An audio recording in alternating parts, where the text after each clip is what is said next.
Yun, so maglalagay tayo ng coolant mga boss. Ito yung gamit nating coolant. So magdadagdag tayo ng coolant dito sa ating reservo ng ating Honda Click mga boss. Yan. So bago natin malagyan, tatanggalin muna natin itong isang tornilyo. Ayan. So tanggalin natin yan. Kasi yan yung takip ng reservo natin, no? Ilagay ng coolant.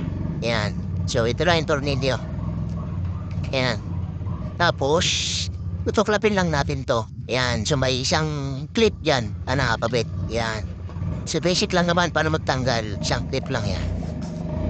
Tapos ito na yung ating reservo. Kung makikita nyo, yan, empty na. No, mababang mababa na. So kailangan ng dagdagan. Naalog pa mga boss. Yan, naalog. Yan, so tanggalin natin yung takip. Yan. Tapos, sasalihan natin ng coolant. So, ito lang yung gamit natin, coolant mga boss. No, kasi wala yung isang klase. Ayan, so salihan natin. Ang pagsali mga boss ay tamang level lang, no?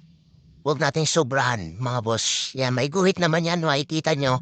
Kung hanggang saan yung sasalin, mga boss. Yan, so salin lang natin. Yan. So, nasalihan natin. Ayan, kung makikita nyo, ayan yung level. Hanggang dyan lang, mga boss. Ayan, o. Di ba? Yan, pag nasalina na mga boss, yan, tatapan natin. Yan, kailangan, dapat yung pagkatakip natin para hindi matapon or malaglag yung takip, mga boss. Proper lang kasi yan, mga boss. Yung kanyang takip. Ayan. So, nasa level lang, mga boss. Diba? So, pag nasasalin kayo, mga boss, sa level lang. So, balik natin yung, tinanggal natin na cover. No? Ayan. So, i-clip lang natin na ganyan. Yan.